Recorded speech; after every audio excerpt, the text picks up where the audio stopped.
ఎవరికి పుట్టి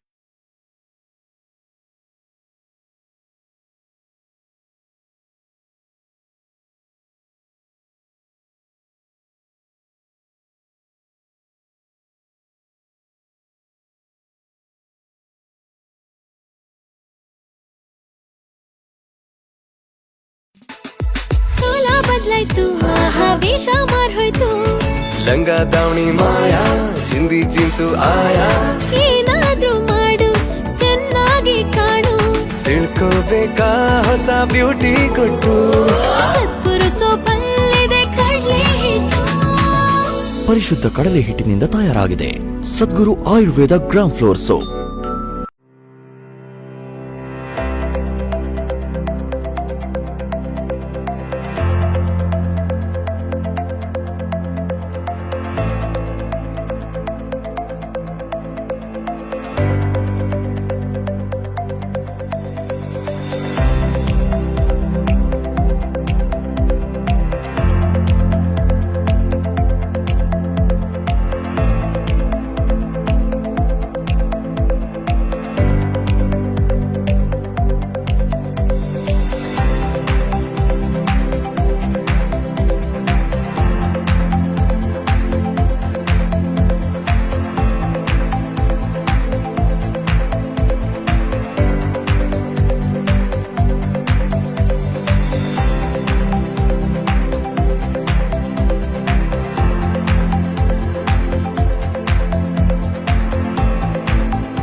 water park. ಇಲ್ಲಿ ಮೋಜು ಮಸ್ತಿಗೆ ಇಲ್ಲ ಬ್ರೇಕ್.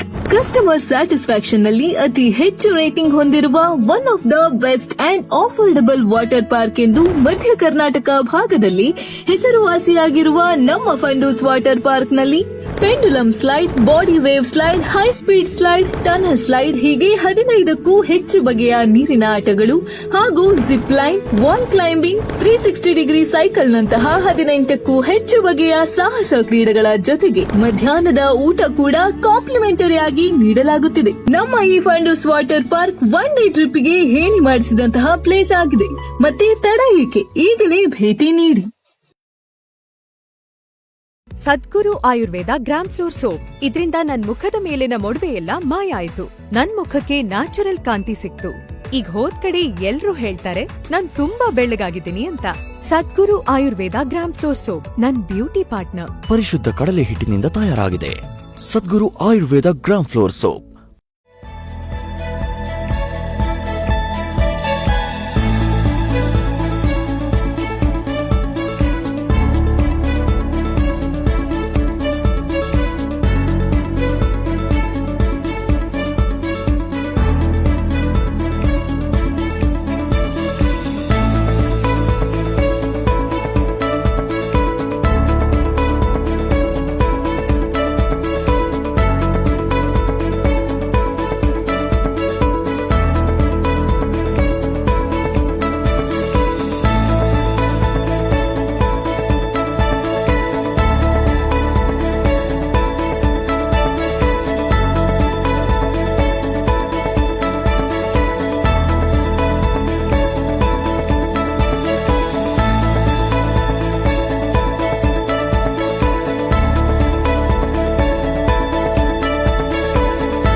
ಬದ್ಲಾಯ್ತು ಆಹಾ ವೇಷ ಮಾರ್ಹೋಯ್ತು ಲಂಗ ದಾವಣಿ ಮಾಯಾ ಚಿಂದಿ ಜೀನ್ಸು ಆಯಾ ಏನಾದ್ರೂ ಮಾಡು ಚೆನ್ನಾಗಿ ಕಾಣು ತಿಳ್ಕೋಬೇಕಾ ಹೊಸ ಬ್ಯೂಟಿ ಕೊಟ್ಟು ಸದ್ಗುರು ಸೋಪಲ್ಲಿದೆ ಕಡ್ಲೆ ಹಿಟ್ಟು ಪರಿಶುದ್ಧ ಕಡಲೆ ಹಿಟ್ಟಿನಿಂದ ತಯಾರಾಗಿದೆ Sadguru Ayurveda gram flour soap.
Water park. ಇಲ್ಲಿ ಮೋಜು ಮಸ್ತಿಗೆ ಇಲ್ಲ ಬ್ರೇಕ್. ಕಸ್ಟಮರ್ ಸ್ಯಾಟಿಸ್ಫ್ಯಾಕ್ಷನ್ ನಲ್ಲಿ ಅತಿ ಹೆಚ್ಚು ರೇಟಿಂಗ್ ಹೊಂದಿರುವ one of the best and affordable water park ಎಂದು ಮಧ್ಯ ಕರ್ನಾಟಕ ಭಾಗದಲ್ಲಿ ಹೆಸರುವಾಸಿಯಾಗಿರುವ ನಮ್ಮ ಫಂಡೂಸ್ ವಾಟರ್ ಪಾರ್ಕ್ ನಲ್ಲಿ pendulum slide, body wave slide, high speed slide, tunnel slide ಹೀಗೆ 15ಕ್ಕೂ ಹೆಚ್ಚು ಬಗೆಯ ನೀರಿನ ಆಟಗಳು ಹಾಗೂ zip line, wall climbing, 360 degree cycle ನಂತಹ 18ಕ್ಕೂ ಹೆಚ್ಚು ಬಗೆಯ ಸಾಹಸ ಕ್ರೀಡೆಗಳ ಜೊತೆಗೆ ಮಧ್ಯಾಹ್ನದ ಊಟ ಕೂಡ ಕಾಂಪ್ಲಿಮೆಂಟರಿ ಆಗಿ ನೀಡಲಾಗುತ್ತಿದೆ. ನಮ್ಮ ಈ Fundoos water park one day ಟ್ರಿಪ್ಗೆ ಹೇಳಿ ಮಾಡಿಸಿದಂತಹ ಪ್ಲೇಸ್ ಆಗಿದೆ. ಮತ್ತೆ ತಡ ಏಕೆ, ಈಗಲೇ ಭೇಟಿ ನೀಡಿ. ಸದ್ಗುರು ಆಯುರ್ವೇದ ಗ್ರಾಮ್ ಫ್ಲೋರ್ ಸೋಪ್. ಇದ್ರಿಂದ ನನ್ ಮುಖದ ಮೇಲಿನ ಮೊಡವೆಯೆಲ್ಲ ಮಾಯ ಆಯ್ತು. ನನ್ ಮುಖಕ್ಕೆ ನ್ಯಾಚುರಲ್ ಕಾಂತಿ ಸಿಕ್ತು. ಈಗ ಹೋದ್ ಕಡೆ ಎಲ್ರೂ ಹೇಳ್ತಾರೆ ನಾನ್ ತುಂಬಾ ಬೆಳ್ಳಗಾಗಿದ್ದೀನಿ ಅಂತ. ಸದ್ಗುರು ಆಯುರ್ವೇದ ಗ್ರಾಮ್ ಫ್ಲೋರ್ ಸೋಪ್ ನನ್ ಬ್ಯೂಟಿ ಪಾರ್ಟ್ನರ್. ಪರಿಶುದ್ಧ ಕಡಲೆ ಹಿಟ್ಟಿನಿಂದ ತಯಾರಾಗಿದೆ. Sadguru Ayurveda gram flour soap.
ಬದ್ಲಾಯ್ತು ಆಹಾ ವೇಷ ಮಾರ್ಹೋಯ್ತು ಲಂಗ ದಾವಣಿ ಮಾಯಾ ಚಿಂದಿ ಜೀನ್ಸು ಆಯಾ ಏನಾದ್ರೂ ಮಾಡು ಚೆನ್ನಾಗಿ ಕಾಣು ತಿಳ್ಕೋಬೇಕಾ ಹೊಸ ಬ್ಯೂಟಿ ಕೊಟ್ಟು ಸದ್ಗುರು ಸೋಪಲ್ಲಿದೆ ಕಡ್ಲೆ ಹಿಟ್ಟು ಪರಿಶುದ್ಧ ಕಡಲೆ ಹಿಟ್ಟಿನಿಂದ ತಯಾರಾಗಿದೆ Sadguru Ayurveda gram flour soap.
ಇವತ್ತಿನ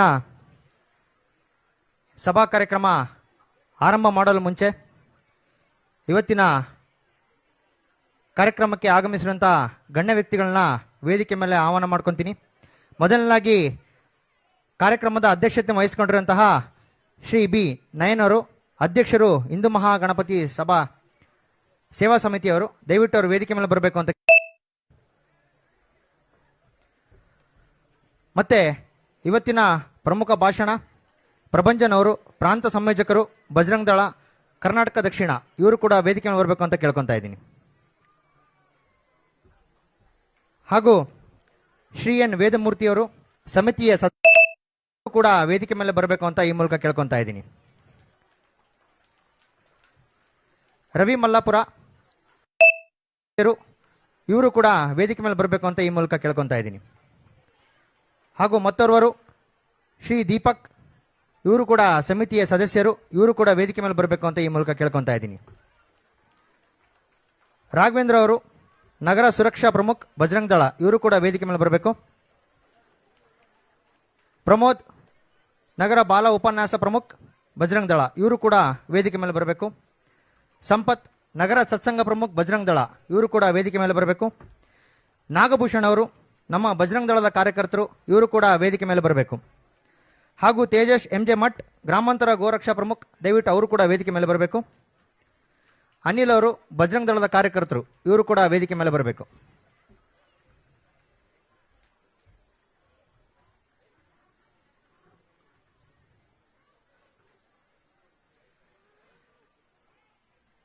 ಸಭಾ ಕಾರ್ಯಕ್ರಮ ಆರಂಭ ಮಾಡುವ ಮೊದಲು ತಾಯಿ ಭಾರತ್ ಮಾತೆಯ ಭಾವಚಿತ್ರಕ್ಕೆ ಪುಷ್ಪಾರ್ಚನೆ ಮಾಡೋದ್ರ ಮುಖಾಂತರ ಇವತ್ತಿನ ಕಾರ್ಯಕ್ರಮ ಉದ್ಘಾಟನೆ ಮಾಡಬೇಕು ಅಂತ ಗಣ್ಯರಲ್ಲಿ ಕೇಳ್ಕೊತಾ ಇದ್ದೀನಿ.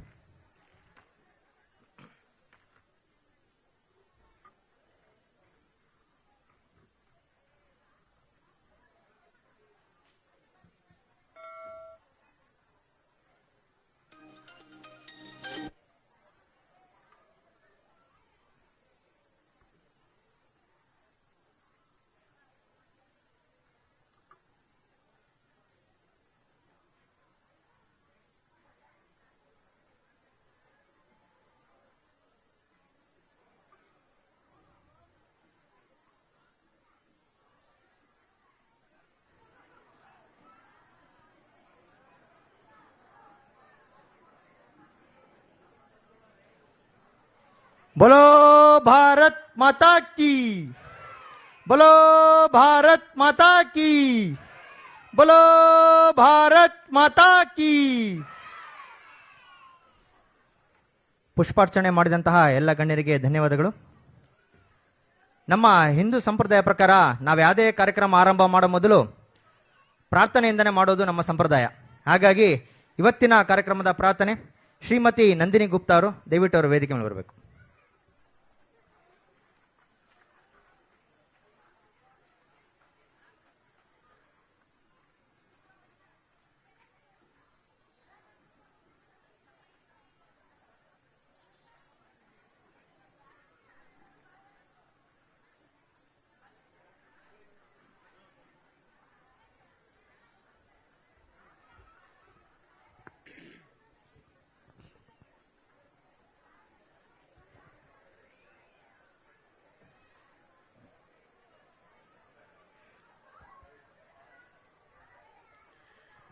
ವಿನಾಯಕ ನೀನು ವಿನಮ್ರೋಚುಟಕು,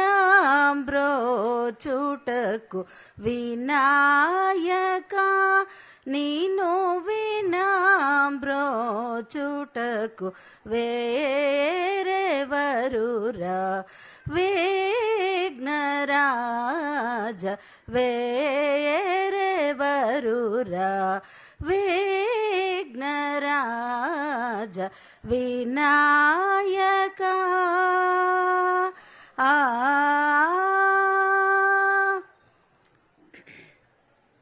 ಅನಾಥ ರಕ್ಷಕ,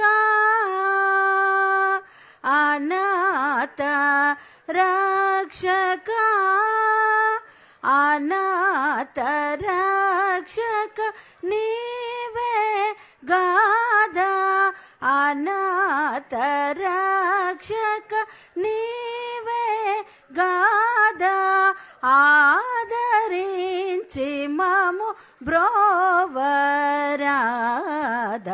ಆದరించి ಮಮು ಬ್ರೋವರಾದ ವಿನಾಯಕ.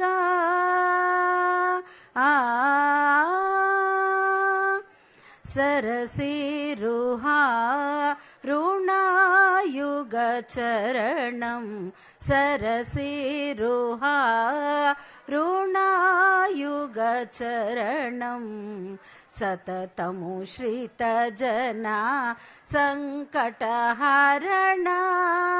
सततमुश्रित जना संकटहरण परम कृपा सागरा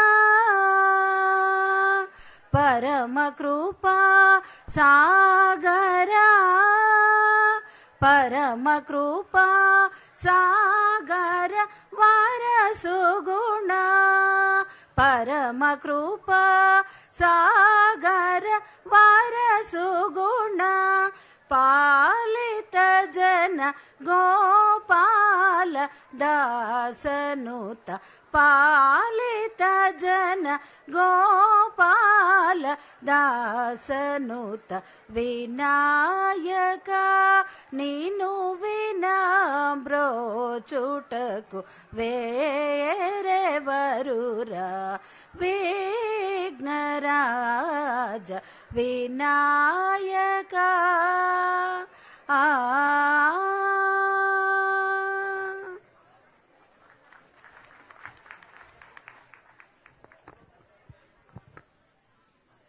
ಪ್ರಾರ್ಥನೆ ನಡೆಸಿಕೊಡಂತಹ ಶ್ರೀಮತಿ ನಂದಿನಿ ಗುಪ್ತಾ ಅವರಿಗೆ ಧನ್ಯವಾದಗಳು. ಸ್ವಾಗತ ಭಾಷಣ ಸಂಪತ್ ನಗರ ಸತ್ಸಂಗ ಪ್ರಮುಖ ಬಜರಂಗ್ ದಳ ಇವರಿಂದ. ಹರಿ ಓಂ. ಶ್ರೀ ಬಿ ನಯನ್ ಅಧ್ಯಕ್ಷರು ಹಿಂದೂ ಮಹಾಗಣಪತಿ ಉತ್ಸವ ಸಮಿತಿ ಹಾಗೂ ಮಾಲೀಕರು Shri Sai mobiles gift gallery Chitradurga ಇವರಿಗೂ ಸಹ ಕಾರ್ಯಕ್ರಮಕ್ಕೆ ಸ್ವಾಗತವನ್ನು ಕೋರುತ್ತೇನೆ. ಶ್ರೀಯುತ ಪ್ರಭಂಜನ್ ಪ್ರಾಂತ ಸಂಯೋಜಕರು ಬಜರಂಗ್ ದಳ ಕರ್ನಾಟಕ ದಕ್ಷಿಣ ಇವರಿಗೂ ಸಹ ಕಾರ್ಯಕ್ರಮಕ್ಕೆ ಸ್ವಾಗತವನ್ನು ಕೋರು. ಶ್ರೀ ಎನ್ ವೇದಮೂರ್ತಿ ಸಮಿತಿ ಸದಸ್ಯರು ಹಾಗೂ ಮಾಲೀಕರು ಎಐಜಿ ಫಾರಂ ಚಿತ್ರದುರ್ಗ ಇವರಿಗೂ ಸಹ ಸ್ವಾಗತವನ್ನು ಬಯಸುತ್ತೇನೆ.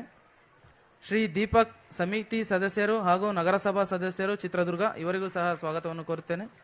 ರವಿ ಮಲ್ಲಾಪುರ ಸಮಿತಿ ಸದಸ್ಯರು ಹಾಗೂ ಸಂಪಾದಕರು ನಳಂದ ದಿನಪತ್ರಿಕೆ ಚಿತ್ರದುರ್ಗ ಇವರಿಗೂ ಸಹ ಸ್ವಾಗತವನ್ನು ಕೋರುತ್ತೇನೆ. ರಾಘವೇಂದ್ರ ನಗರ ಸುರಕ್ಷಾ ಪ್ರಮುಖ್ ಬಜರಂಗ್ ದಳ ಚಿತ್ರದುರ್ಗ ಇವರಿಗೂ ಸಹ ಸ್ವಾಗತವನ್ನು ಕೋರುತ್ತೇನೆ. ಪ್ರಮೋದ್ ನಗರ ಬಲೋಪಾಸನಾ ಪ್ರಮುಖ್ ಚಿತ್ರದುರ್ಗ ಇವರಿಗೂ ಸಹ ಸ್ವಾಗತವನ್ನು ಕೋರುತ್ತೇನೆ. ನಾಗಭೂಷಣ್ ಕಾರ್ಯಕರ್ತರು ಬಜರಂಗ್ ದಳ ಚಿತ್ರದುರ್ಗ ಇವರಿಗೂ ಸಹ ಸ್ವಾಗತವನ್ನು ಕೋರುತ್ತೇನೆ. ತೇಜು ಗ್ರಾಮಾಂತರ ಗೋರಕ್ಷಾ ಪ್ರಮುಖ್ ಚಿತ್ರದುರ್ಗ ಇವರಿಗೂ ಸಹ ಸ್ವಾಗತವನ್ನು ಕೋರುತ್ತೇನೆ. ಹಾಗೂ ಅನಿಲ್ ಕಾರ್ಯಕರ್ತರು ಬಜರಂಗ್ ದಳ ಚಿತ್ರದುರ್ಗ ಇವರಿಗೂ ಸಹ ಸ್ವಾಗತವನ್ನು ಕೋರುತ್ತೇನೆ. ಎಲ್ಲ ಗಣ್ಯರನ್ನು ವೇದಿಕೆ ಮೇಲೆ ಸ್ವಾಗತಿಸಿದಂತಹ ಸಂಪತ್ ಅವರಿಗೆ ಧನ್ಯವಾದಗಳು. ಬಜರಂಗ್ ದಳ ರಾಷ್ಟ್ರದ ಸುರಕ್ಷಣೆಗಾಗಿ ಎಷ್ಟು ಮಹತ್ವ ಅನ್ನೋದು ನಮಗೆ ಗೊತ್ತಿಲ್ಲ ಕೆಲವು ಜನರಿಗೆ. ಹಾಗಾಗಿ ಇವತ್ತು ಅದ್ರ ಬಗ್ಗೆ ನಮಗೆ ತಿಳಿಸ್ಕೊಡಲು ಬಂದಿದ್ದಾರೆ ಪ್ರಭಂಜನ್ ಅವರು, ಪ್ರಾಂತ ಸಂಯೋಜಕರು ಬಜರಂಗ್ ದಳ ಕರ್ನಾಟಕ ದಕ್ಷಿಣ. ಇವರು ಈ ವಿಷಯದ ಬಗ್ಗೆ ನಮಗೆ ಕೆಲವು ಮಾತುಗಳನ್ನ ಹೇಳ್ಕೊಡ್ಬೇಕು ಅಂತ ಈ ಮೂಲಕ ಕೇಳ್ಕೊತಾ ಇದ್ದೀನಿ.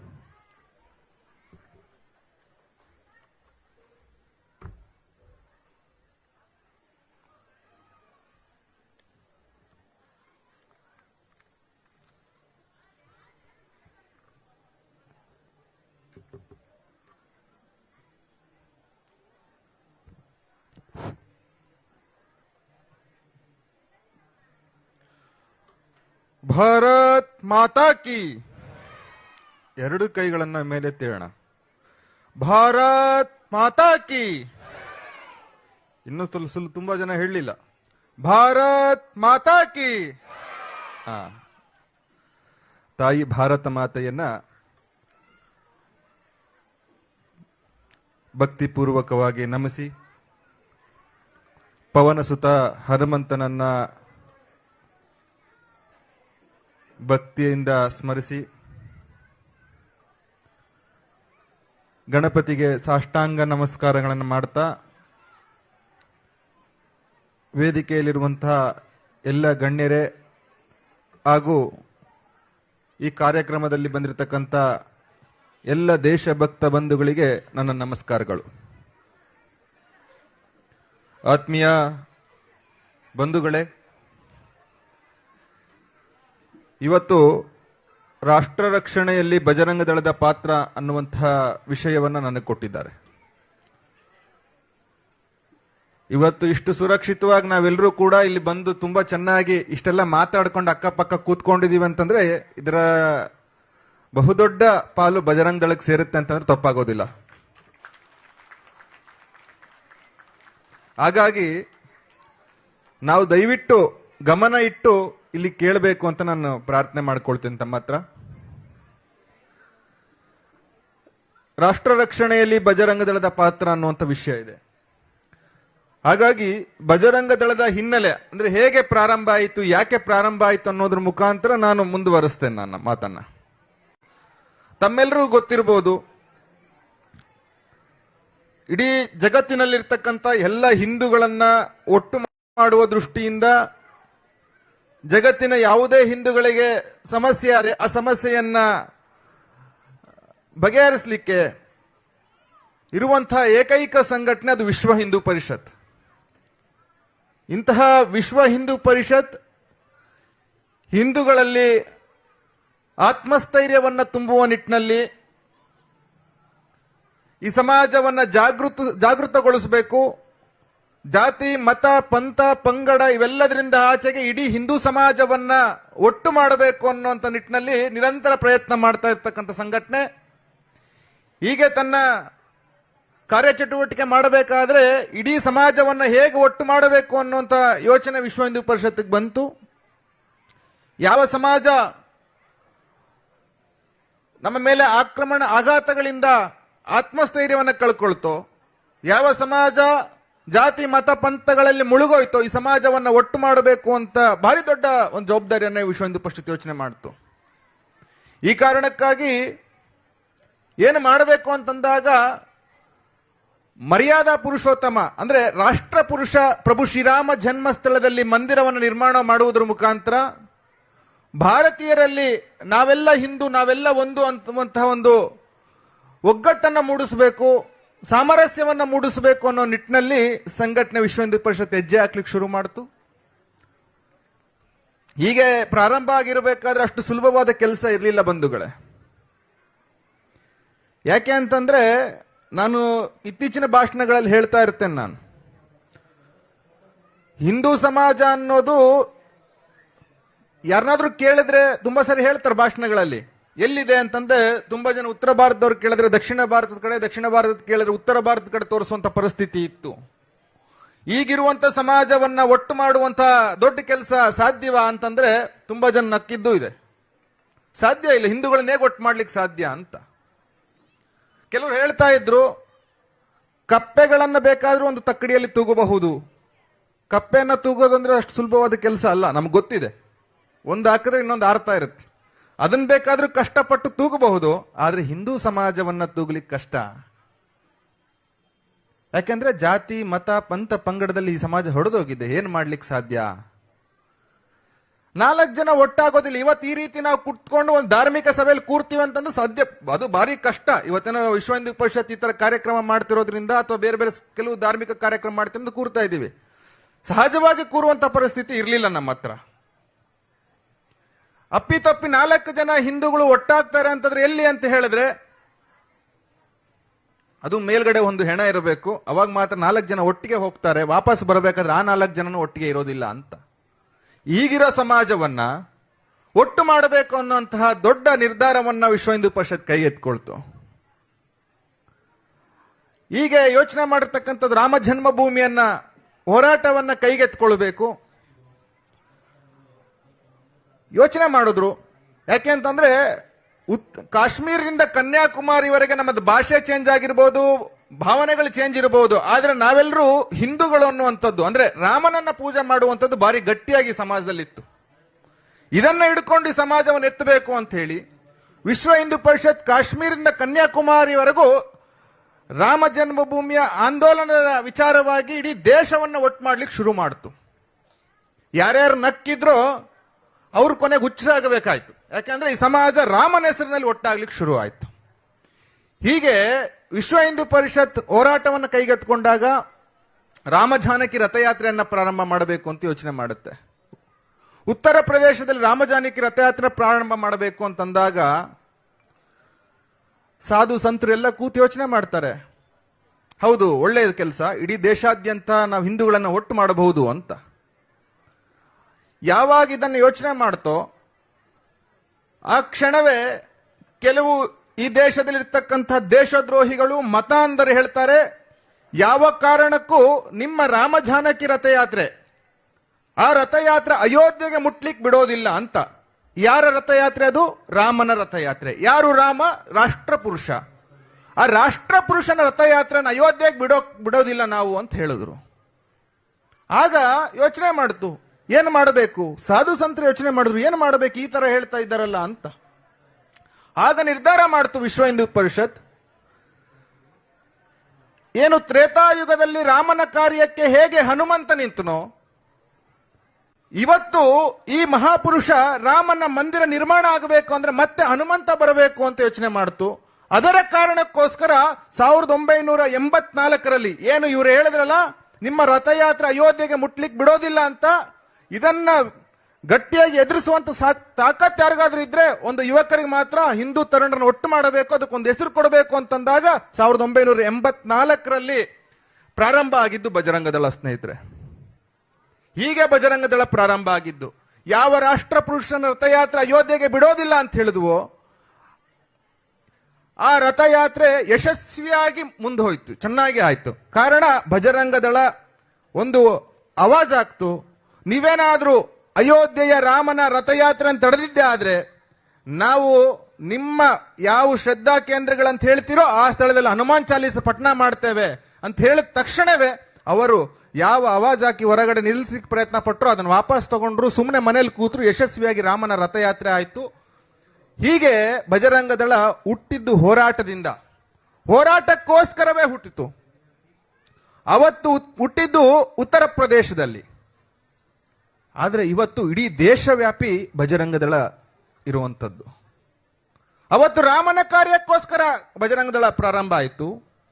ಆ ಬಜರಂಗ ದಳ ಇವತ್ತು ಇಡೀ ದೇಶವ್ಯಾಪಿ ರಾಮ ಭಕ್ತಿಯೊಂದಿಗೆ ರಾಷ್ಟ್ರ ಭಕ್ತಿಯನ್ನು ಜೋಡಿಸಬೇಕು, ರಾಷ್ಟ್ರಕ್ಕೆ ಬರುವಂತ ಏನು ಗಂಡಾಂತರಗಳಿದಾವೆ ಅದನ್ನು ಎದುರಿಸಿ ನಿಲ್ಲುವಂತಹ ಒಂದು ಶಕ್ತಿಯನ್ನ ಯುವ ಸಮಾಜದಲ್ಲಿ ತುಂಬುವ ನಿಟ್ಟಿನಲ್ಲಿ ಬಜರಂಗ ದಳ ಪ್ರಾರಂಭ ಆಗಿದೆ.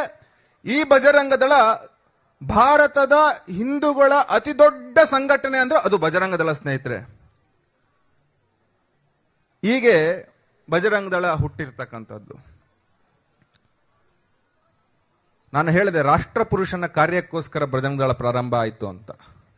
ಈಗ ಪ್ರಾರಂಭ ಆಗಿರ್ತಕ್ಕಂಥ ಬಜರಂಗ ದಳ ನಮ್ಮ ದೇಶದಲ್ಲಿ ದೇಶಕ್ಕೆ ಬಂದಿರುವಂತ ಸಮಸ್ಯೆಗಳನ್ನ ಎದುರಿಸುವ ನಿಟ್ಟಿನಲ್ಲಿ ಕೆಲಸ ಮಾಡಬೇಕು ಅಂತ ಯೋಚನೆ ಮಾಡಿದ್ರು. ದೇಶದ ಹೊರಗಡಿನ ಗಡಿ ಭಾಗಗಳಲ್ಲಿ ದೇಶದ ರಕ್ಷಣೆಗೋಸ್ಕರ ಮಿಲಿಟರಿ ಇದೆ, ಆದರೆ ದೇಶದ ಒಳಗಡೆ ದೇಶದ್ರೋಹಿಗಳನ್ನ ಮಟ್ಟ ಹಾಕಬೇಕು ಅಂತ ಆದ್ರೆ ಅದಕ್ಕೊಂದು ಈ ಸಮಾಜದಲ್ಲಿ ಜಾಗೃತ ಸಂಘಟನೆ ಬೇಕಿತ್ತು. ಹಾಗಾಗಿ ಬಜರಂಗ ದಳ ಈ ಕೆಲಸವನ್ನ ಕೈಗೆ ಎತ್ಕೊಂಡು ಸಮಾಜವನ್ನ ಜಾಗೃತ ಮಾಡುವಂತ ದೊಡ್ಡ ಜವಾಬ್ದಾರಿಯನ್ನು ಹೊತ್ಕೊಂಡು ನಿರಂತರವಾಗಿ ಕೆಲಸ ಮಾಡ್ತಾ ಇದೆ. ಏನೆಲ್ಲ ಸಮಸ್ಯೆ ಇತ್ತು ನಮ್ಮ ದೇಶದಲ್ಲಿ? ಗೋಹತ್ಯೆ ಇದೆ. ಭಾರತೀಯರು ನಾವು ಗೋವನ್ನ ಅತ್ಯಂತ ಪವಿತ್ರ ಅಂತ ಪೂಜೆ ಮಾಡ್ತೇವೆ. ಇವತ್ತು ಈ ದೇಶದಲ್ಲಿ ಗೋವಿನ ಹತ್ಯೆ ನಡೀತಾ ಇದೆ. ಹಿಂದೂ ತರುಣಿಯರು ಲವ್ ಜಿಹಾದ್ನ ಬಲಿ ಆಗ್ತಾ ಇದ್ದಾರೆ. ಇವತ್ತು ಈ ದೇಶದಲ್ಲಿ 2 ಸೆಮಿಟಿಕ್ ಮತಗಳು ಹುಟ್ಕೊಂಡಿವೆ. ಏನ್ ಹೇಳ್ತವೆ? ಭಾರತವನ್ನ ಒಂದು ಹೇಳುತ್ತೆ ಭಾರತವನ್ನ ಇಸ್ಲಾಮಿಕ್ ರಾಷ್ಟ್ರ ಮಾಡಬೇಕು ಅಂತ, ಇನ್ನೊಂದು ಹೇಳುತ್ತೆ ಭಾರತವನ್ನ ಕ್ರೈಸ್ತರಾಗಿ ಮಾಡಬೇಕು, ಕ್ರೈಸ್ತ ರಾಷ್ಟ್ರ ಮಾಡಬೇಕು ಅಂತ. ಆದ್ರೆ ಬಜರಂಗ ದಳ ಹೇಳುತ್ತೆ ಭಾರತವನ್ನ ಭಾರತವಾಗಿ ಉಳಿಸಬೇಕು ಅಂತ ಬಜರಂಗ ದಳ ಮಾತ್ರ ಹೇಳ್ತಾ ಇರುವಂತದ್ದು. ಹಾಗಾಗಿ ಇಲ್ಲಿ ಯಾವುದು ಪವಿತ್ರ ಅದನ್ನ ಗೌರವಿಸುವಂತ ಕೆಲಸ ಆಗಬೇಕು.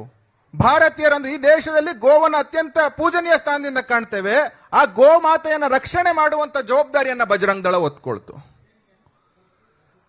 ಈ ದೇಶದಲ್ಲಿ ಮಾತೆಯರನ್ನ ದೇವರ ತರ ಕಾಣ್ತೇವೆ, ನಾವು ತಾಯಿ ತರ ಕಾಣ್ತೇವೆ. ಆ ಹೆಣ್ಣು ಮಕ್ಕಳ ರಕ್ಷಣೆ ಜವಾಬ್ದಾರಿ ಯಾರು ಮಾಡಬೇಕು? ಅದಕ್ಕೆ ಬಜರಂಗ ದಳ ಕೆಲಸ ಮಾಡ್ಲಿಕ್ಕೆ ಶುರು ಮಾಡ್ತು. ಏನು ಹುಟ್ಟಿರುವಂತ ಈ ಸೆಮಿಟಿಕ್ ಮತಗಳು ಹೇಳಿದೆ, ಇವರ ಒಂದು ಆಟಾಟೋಪ ಹೇಗಿದೆ ಅಂತಂದ್ರೆ ಭಾರತವನ್ನ ಇಸ್ಲಾಮಿಕ್ ರಾಷ್ಟ್ರ ಮಾಡುವ ನಿಟ್ಟಿನಲ್ಲಿ ಲವ್ ಜಿಹಾದ್, ಹಿಂದೂ ಹೆಣ್ಣು ಮಕ್ಕಳನ್ನ ಪ್ರೀತಿ ಪ್ರೇಮದ ಬಲೆಗೆ ಎಳ್ಕೊಂಡು ಅವರನ್ನ ಮದುವೆ ಆಗಿ ಅವರನ್ನ ಬೇರೆ ರೀತಿ ಕನ್ವರ್ಟ್ ಮಾಡುವಂತ ದೊಡ್ಡ ಕೆಲಸವನ್ನ ಮಾಡ್ತಾ ಇದ್ರೆ ಅದನ್ನು ರಕ್ಷಣೆ ಮಾಡುವಂಥ ಜವಾಬ್ದಾರಿ ಬಜರಂಗ ದಳ ಇಟ್ಕೊಂಡಿದೆ. ಮತಾಂತರ ಆಗ್ತಾ ಇದ್ದಾರೆ. ಇನ್ನೊಂದು ಕಡೆ ಬಾಂಗ್ಲಾದೇಶದ ನುಸುಳುಕೋರರು ಭಾರತದೊಳಗೆ ನುಸುಳಿ ಬರ್ತಾ ಇದ್ದಾರೆ. ಭಯೋತ್ಪಾದನಾ ಚಟುವಟಿಕೆ ಇವತ್ತು ದೇಶವ್ಯಾಪಿ ಕೆಲಸ ಮಾಡ್ತಾ ಇದೆ. ಭಯೋತ್ಪಾದಕ ಸ್ಲೀಪರ್ ಸೆಲ್ಸ್ಗಳು ನಮ್ಮ ಮಧ್ಯನೇ ಇರಬಹುದು. ಈ ರೀತಿ ದೇಶ ವಿರೋಧಿ ಚಟುವಟಿಕೆಗಳನ್ನು ದಮನ ಮಾಡಬೇಕು ಅಂತಾದರೆ ಇವತ್ತು ಬಜರಂಗ ದಳದಿಂದ ಮಾತ್ರ ಸಾಧ್ಯ. ಇವತ್ತು ಸಮೇತ ನಿಮಗೆ ಗೊತ್ತಿರಲಿ, ಈ ದೇಶದ್ರೋಹಿಗಳು ಏನು ಸ್ಲೀಪರ್ ಸೆಲ್ಸ್ ಇದ್ದಾರೆ, ಇವರಿಗೆ ಭಯ ಇರ್ತಕ್ಕಂಥದ್ದು ಇಲ್ಲಿಯ ಪೊಲೀಸ್ ವ್ಯವಸ್ಥೆ ಅಂತ ಹೇಳಿದ್ರೆ ತುಂಬಾ ದೊಡ್ಡದಾಗುತ್ತದು. ಇರಬಹುದು, ಪೊಲೀಸ್ ವ್ಯವಸ್ಥೆ ಮೇಲೂ ಸ್ವಲ್ಪ ಭಯ ಇರಬಹುದು. ಆದ್ರೆ ಅವ್ರಿಗೆ ಅತ್ಯಂತ ಹೆಚ್ಚು ಭಯ ಇರೋದು ಯಾರ ಮೇಲೆ ಅಂತಂದ್ರೆ ಅದು ಬಜರಂಗ ದಳದ ಮೇಲೆ.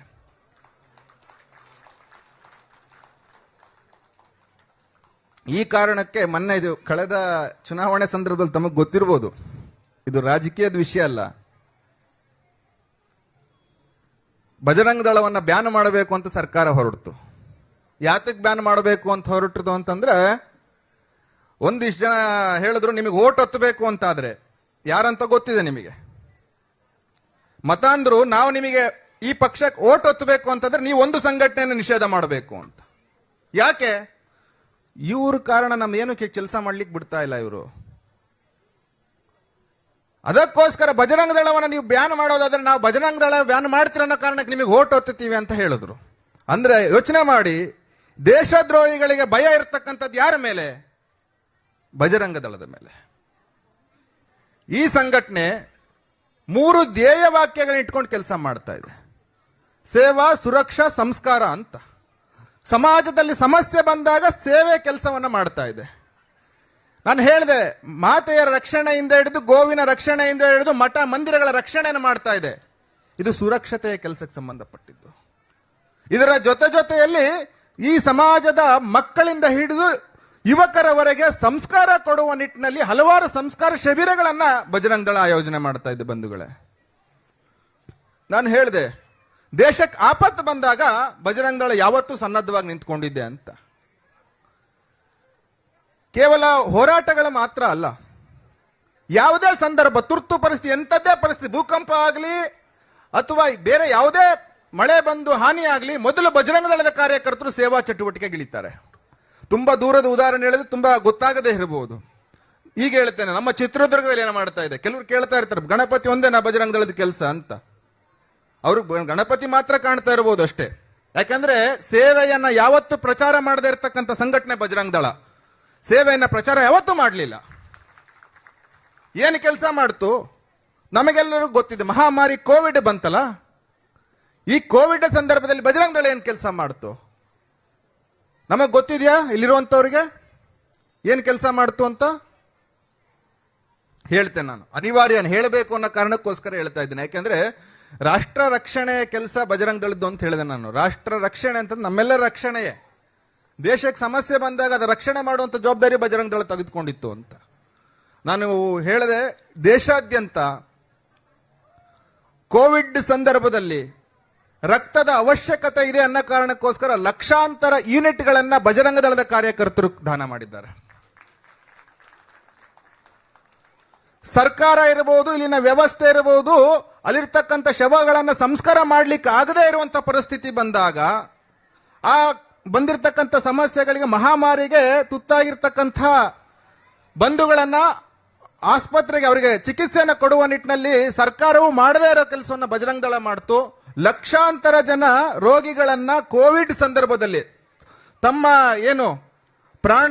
ಪ್ರಾಣದ ಹಂಗನ್ನ ತೊರೆದು ಬಜರಂಗ ದಳದ ಕಾರ್ಯಕರ್ತರು ಲಕ್ಷಾಂತರ ಜನ ರೋಗಿಗಳನ್ನ ಆಸ್ಪತ್ರೆಗಳು ತೆಗೆದುಕೊಂಡು ಹೋದ್ರು.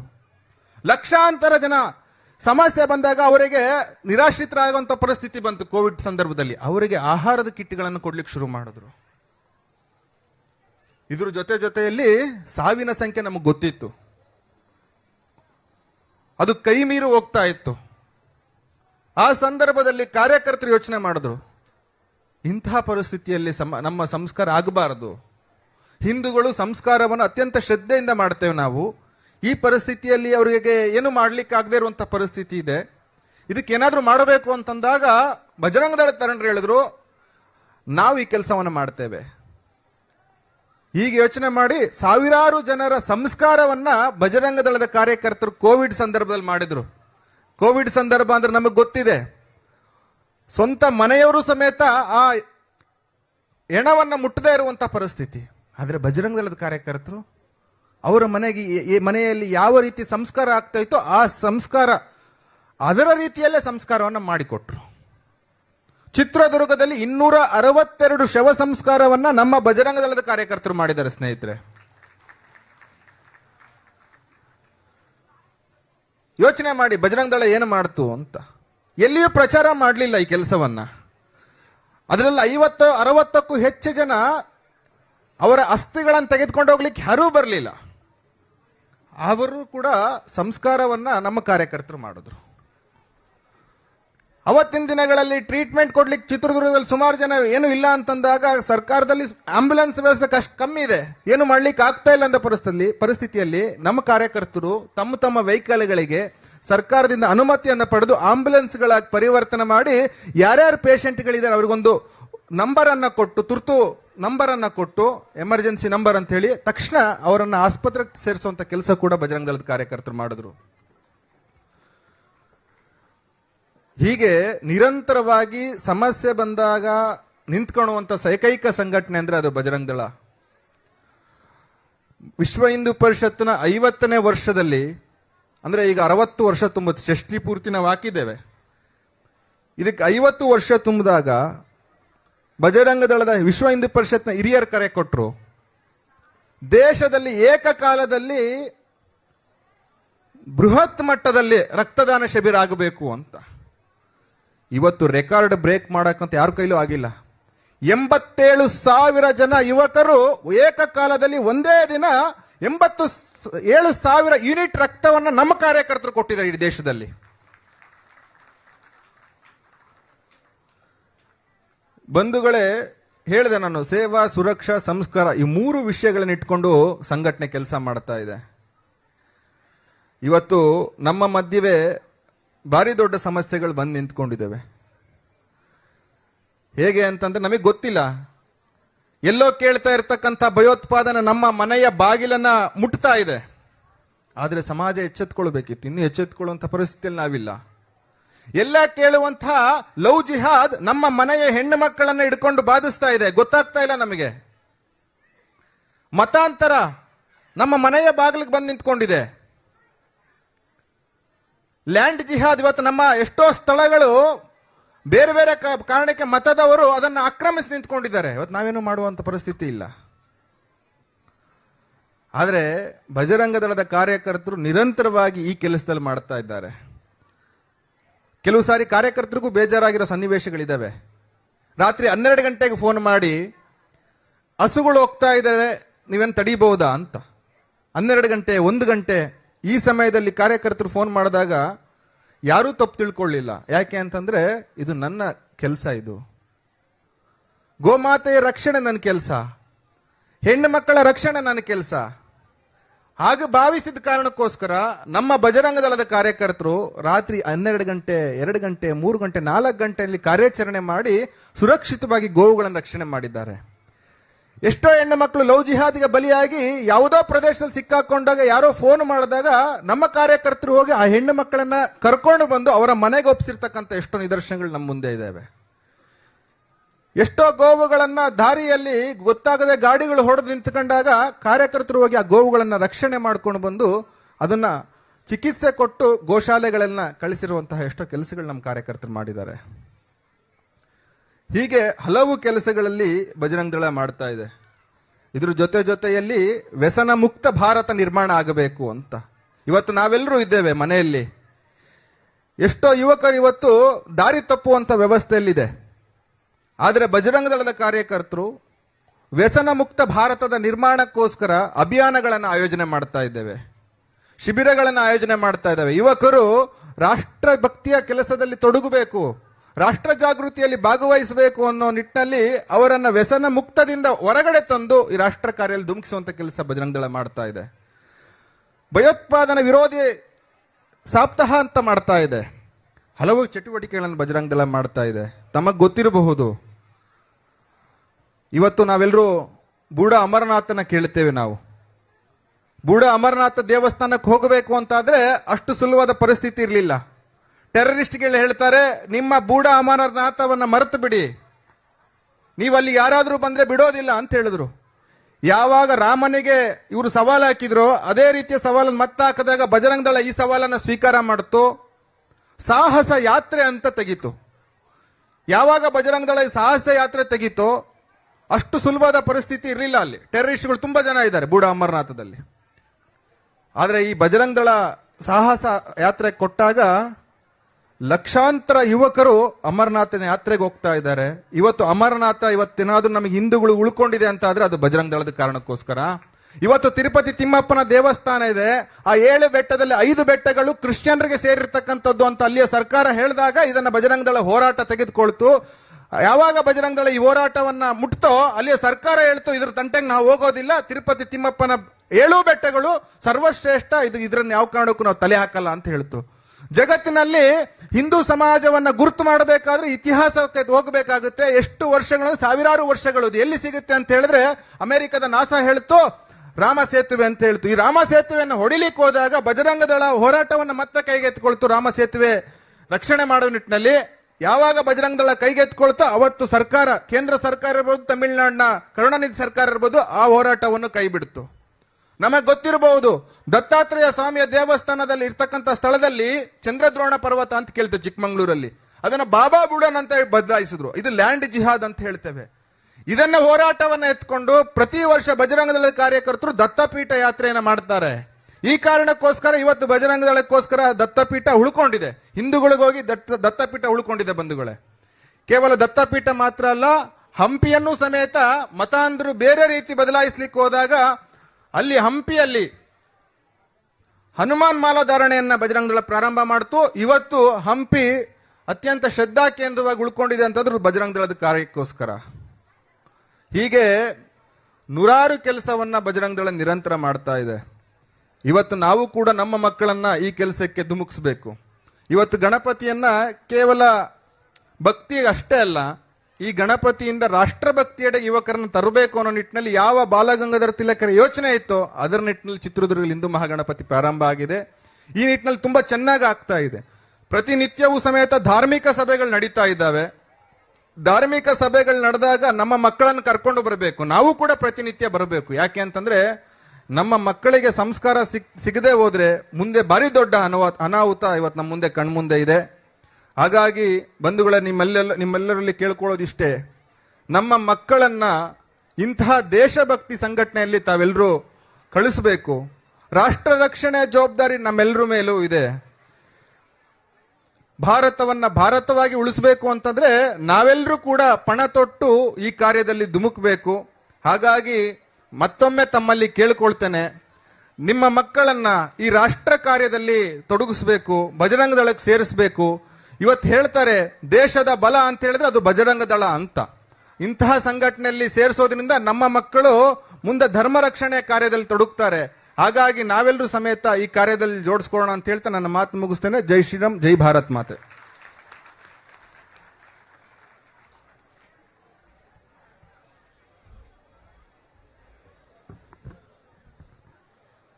ಇವತ್ತು ಈ ರಾಷ್ಟ್ರದಲ್ಲಿ ಸನಾತನ ಹಿಂದೂ ಧರ್ಮ ಉಳಿದಿದೆ ಅಂದರೆ ಅದಕ್ಕೆ ವಿಶೇಷವಾದ ಸ್ಥಾನಮಾನ ಇರೋದು ನಮ್ಮ ಬಜರಂಗ ದಳಕ್ಕೆ. ಹಾಗಾಗಿ ನಾವು ಹೇಗೆ ಬಜರಂಗ ದಳದವರು ಸನಾತನ ಹಿಂದೂ ಧರ್ಮ ಉಳಿಸೋಕ್ಕೆ ಪ್ರಯತ್ನ ಪಡ್ತಾರೋ ಹಾಗೆ ನಾವು ಹಿಂದೂಗಳೆಲ್ಲರೂ ಸೇರಿ ಕೆಲವು ಸರಿ ಬಜರಂಗ ದಳನ ಉಳಿಸೋಕ್ಕೂ ಕೂಡ ಪ್ರಯತ್ನ ಮಾಡಬೇಕು. ಪ್ರಪಂಚನ ಹೇಳೋ ರೀತಿ ನಮ್ಮ ಮಕ್ಕಳನ್ನು ನಾವು ಬಜರಂಗ ದಳಕ್ಕೆ ಸೇರಿಸೋ ಮುಖಾಂತರ ನಾವು ಕೂಡ ಈ ಸನಾತನ ಹಿಂದೂ ಧರ್ಮಕ್ಕೆ ನಮ್ಮ ಕೊಡುಗೆಯನ್ನು ಕೊಡೋಣ ಅಂತ ಹೇಳ್ತಾ ಇಷ್ಟೊತ್ತು ಈ ವೇದಿಕೆಯನ್ನು ಕುರಿತು ಮಾತಾಡಿದಂತಹ ಪ್ರಭಂಜನವರಿಗೆ ಧನ್ಯವಾದಗಳು. ಈಗ ಗೌರವ ಸಮರ್ಪಣೆ ಪ್ರಭಂಜನವರಿಗೆ. ಪ್ರಾಂತ ಸಂಯೋಜಕರು ಬಜರಂಗ ದಳ, ವೇದಿಕೆ ಮೇಲಿರೋ ಗಣ್ಯ ವ್ಯಕ್ತಿಗಳು ಈ ಗೌರವ ಸಮರ್ಪಣೆಯನ್ನು ಮಾಡಬೇಕು ಅಂತ ಕೇಳ್ಕೊತೀನಿ.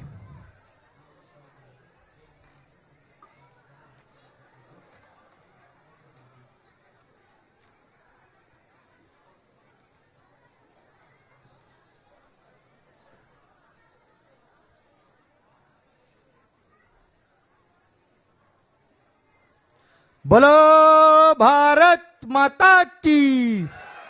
ಕೈ ಎತ್ತಬೇಕು. ಬಲೋ ಭಾರತ್ ಮಾತಾ ಕಿ, ಬಲೋ ಭಾರತ್ ಮಾತಾ ಕಿ, ಸನಾತನ ಹಿಂದೂ ಧರ್ಮ ಕಿ, ಹಿಂದೂ ಮಹಾಗಣಪತಿ ಕಿ. ತುಂಬಾ ಚೆನ್ನಾಗಿದೆ ಜೋಶ್.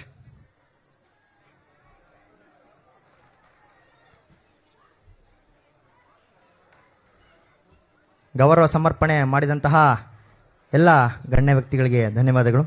ನಾವು ಕಾರ್ಯಕ್ರಮದ ಕೊನೆಯ ಹಂತದಲ್ಲಿದ್ದೀವಿ. ಇವತ್ತಿನ ಕಾರ್ಯಕ್ರಮಕ್ಕೆ ನಮ್ಮ ಕರೆಗೆ ಹೋಗೊಟ್ಟು ವೇದಿಕೆ ಮೇಲೆ ಉಪಸ್ಥಿತರಿರುವಂತಹ ಎಲ್ಲ ಗಣ್ಯ ವ್ಯಕ್ತಿಗಳಿಗೆ ತುಂಬು ಹೃದಯದ ಧನ್ಯವಾದಗಳನ್ನು ವಹಿಸ್ತೀನಿ.